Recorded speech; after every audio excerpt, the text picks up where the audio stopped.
সুপ্রিয় দর্শক, বিরতির পর আপনাদের সবাইকে আবারও আমন্ত্রণ কমিউনিটি ম্যাটার্সে। আজকে আমরা কথা বলছি ব্রিটিশ বাংলাদেশি ওমেন এই টপিকে, এবং এই ব্যাপারে কথা বলার জন্য স্টুডিওতে আজকে উপস্থিত আছেন আমার হাতের ডান পাশে ফেরদৌস রহমান।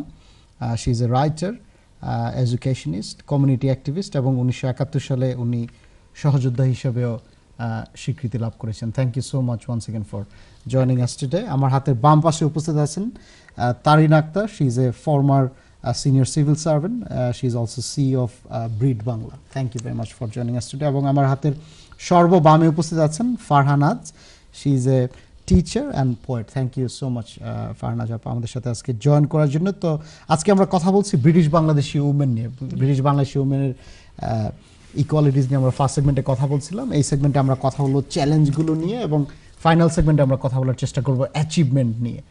সুপ্রিয় দর্শক, আপনারা আমাদেরকে ফোন করতে পারবেন। স্ক্রিনের নিচে যে ফোন নাম্বার আছে তাতে ফোন করে আপনাদের যদি কোনো অভিমত থাকে, কোনো প্রশ্ন থাকে, আপনারা আমাদেরকে জানাতে পারবেন। তো Taryn Akhtar, you were talking about you highlighted about achievement, and you also said that education is not the only way to become successful. You said, you know, our women, our girls, they need to be more ambitious. That's what you said. But what are the challenges that girls they face in their family? What sort of challenges they face in British Bangladeshi community? I think I didn't say they need to be more ambitious. I said that they have ambition, Right. so they don't actually need to be educated to have Right. that ambition. As long as they're quite creative in terms of access. If their family are a challenge to them, they're very creative. They're creating businesses online, entrepreneurs. We have internet access. We don't necessarily, women don't have to go outside. But do you think British Bangladeshi families, they are helpful to their girls in terms of what they want to achieve? Why not? I'm sure most families are supportive of their daughters. If they're economically independent, bringing money for themselves, why shouldn't a parent be happy?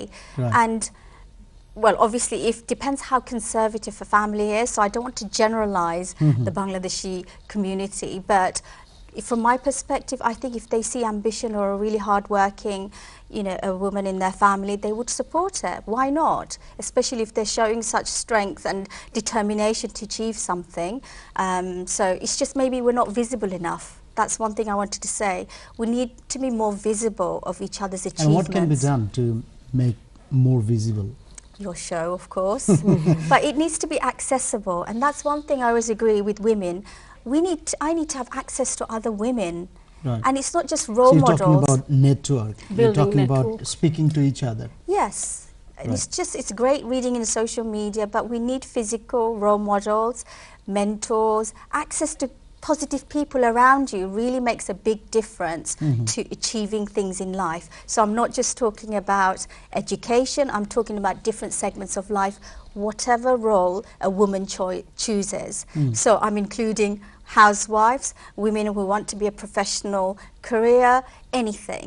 So I don't want to generalize a women's career because this is our choice, Right. a women's choice, and that to me means equality. But that choice, do you think that's been dictated by family somehow? I don't think so. Sometimes, depending on the family circumstances. I give you one example. One of my friends, she's very much involved with politics. You know, she's studying a very good subject at a very good university. She wants to go to politics, you know, which is not a very conventional way of doing things in a British Bangladeshi family. But her family wants her to get married as soon as you know, she can. But that's sort of, this is not just one example. This is happening all around in British Bangladeshi community. Sure, I agree. Those are many circumstances which women go through these challenges. But maybe they can have it all. Maybe, you know, get married and then go through politics. If a woman is ambitious, they do it. They find a way. So we need to look. But why they always need to punch above their weight? Exactly, and that's really unfair. If that's the case, we need our Bangladeshi community to be more supportive, more understanding, and change of attitudes. Right. Because that dinosaur mentality does not work living in Britain. Bangladeshi people have been living here 50 years plus. And I'm talking about people who came here since 1940s, 50s, 60s. And they're really well established. So people who came in the 80s as immigrants, that's the segment, maybe if we're talking about statistics. So generation born from parents who arrived in the 80s, maybe that's the composition of the struggles that some of the women go through. It's really unfortunate, but I'm hoping that there are enough support available. Things will change. I'm positive things will change because of social media. Even if we're stuck at home because of family, we're not having access to other female support networks. We learn, we get inspired, we empower ourselves through social media. Thank you very much. Farnaz Appa, what are the challenges for British Bangladeshi women if they want to, if they want to achieve whatever they want to achieve? If they want to become doctor, if they want to become engineer, do you think the families they are supporting our girls and women in order to achieve what they want to achieve? To be honest, earlier they weren't much supportive, but nowadays we have seen, if we do see the census, 2015 census, like, in Tower Hamlet itself, like there is more than, I think, 8 to 9% rise in the girls' achievement in GCSE. Right. And that's the reason, the pay gap, if you see that pay gap has declined, 31% decline, I mean, between the male and female in Tower Hamlet itself. The reason, because the parents have seen that that girls are not only being a burden, which I'm gonna use the word burden, quote unquote, because that's the way people have seen always. Yes. And when the parents has realized that no, they are not their asset, equally having a boy, and they are also giving the parents recognition, social recognition, economic emancipation. So from then on, parents has realized, like, both are mine, and I have to invest in their education. Future, and right. Education doesn't only mean, like, the certificate or degree. Education means, like, cultivation of mind. That's what I always felt, like cultivating, like, giving your daughter choices of life, giving your daughter access to 5 basic necessities of life, which one of which is definitely education. And that it's gonna come, that has come a long way. It didn't just happen, like, in just one decade. It is a fruits of last 50 or 60 years. And if we do track about the Bangladeshi, British Bangladeshi, like, who has been here, if you do see that, the Lashkars, they used to come, like, in early, we can track that Bangladeshi immigrant has started to come, early as a 19th century, because when Lashkars were the sailors and militia group when the British India brought them. So you might find, like, 6th generation British even now, which is very possible. So that 6th generation British Bangladesh, you can't even track. They have almost become a true, like, British. So, but it takes usually time for challenges. It does take time, because it doesn't come in education or cultivation of mind or culture, anything.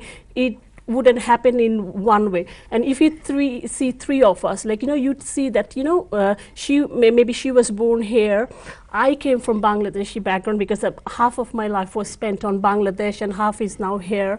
And Appa has come from another generation. So you can see the British Bangladeshi woman consist of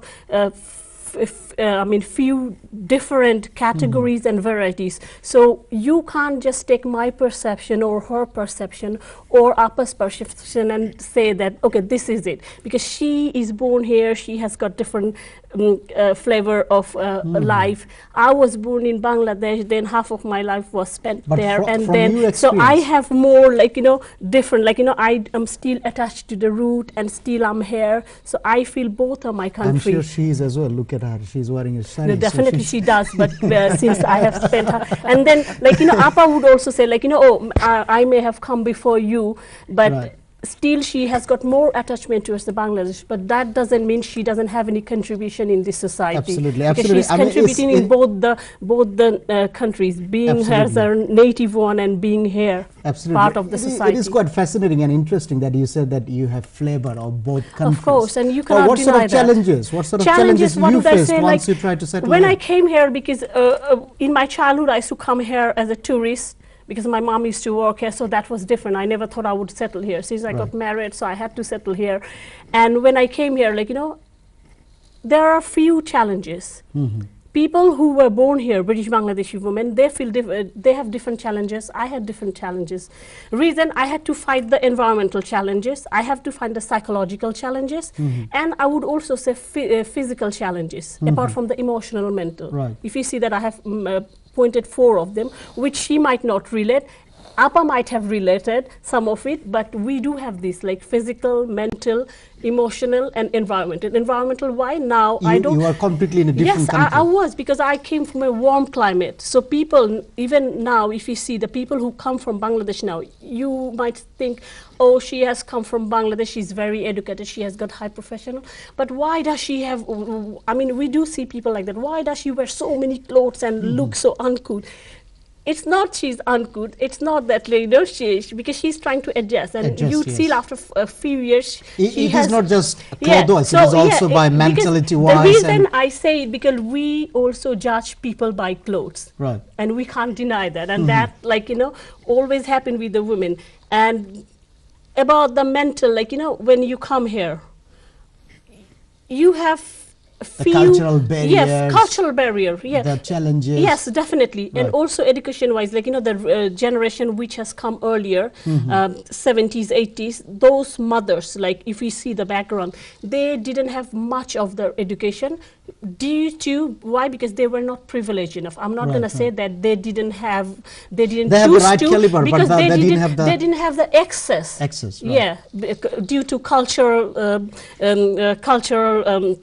holding and other. So once they have realized, that's why they're giving their daughter access to education. So you're trying to say that Bangladeshi women, those who are coming to UK after spending, you know, a significant time spent in Bangladesh, they face more challenges? Not really. I wouldn't say they face more challenges, because, you know, I didn't feel such challenges from the family, not from parents or anything, but what I'm going to say, like, you know, because the mothers who came earlier in 70s or early, I mean 80s, like, since they didn't have much access to education, so they wanted to wrap their daughters the way they were being, like, you know, educated, or they were, they had the upbringing. That's why we do see, like, you know, that some of our daughters still, like, you know, some of them don't want to wear hijab, some of them do wear hijab, and you say, like, there is a both cons and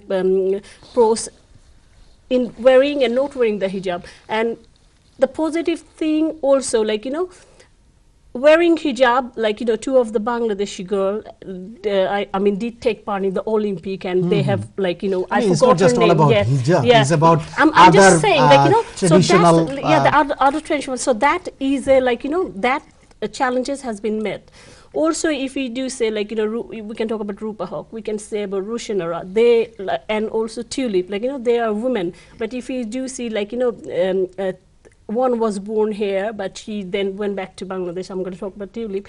Then she came here. So when she came here, she definitely must have faced as a challenge. And also, I would say, like, you know, being a woman, she had to start her family. And if you think about the incident, like, you know, she was pregnant once, I mean, she was pregnant when she was in the parliament. She had to, like, you know, I'm talking about the working, like, you know, challenges some women face. So she had to go out of the parliament, and that has created a long debate. So these are the subtle challenges even women faces, which you cannot deny. It is not just her. Any pregnant woman, they had to face, they had to go through that sort of procedure as well. But you know, that was a big issue also. Thank you. Access to opportunities, that was one of the significant points that she mentioned. Access to facilities, আপনি যখন এসেছিলেন আপনাদের সময়টাতে কি এরকম facilities গুলোতে access ছিল? শুনেন, সব সময় ফ্যাসিলিটিস থাকে। আপনার প্রথম কথা হলো, education is the first thing that enlighten. বলেন যে না, যে আলোকিত মানুষ কারা? যারা ওয়েল এডুকেটেড, অ্যাওয়ারনেস আছে, এবং যারা ভালো থেকে আলোকিত মানুষ। আমরা এই নিয়ে আরো কথা বলবো, আমরা যাবো একটা বিরতিতে। আলোকিত মানুষ, থ্যাংক ইউ সো মাচ। সুপ্রিয় দর্শক, আজকে কমিউনিটি ম্যাটার্সে আমরা কথা বলছি ব্রিটিশ বাংলাদেশি ওমেন এই টপিকে। আমরা যাবো একটা বিরতিতে, আমাদের সাথেই থাকবেন।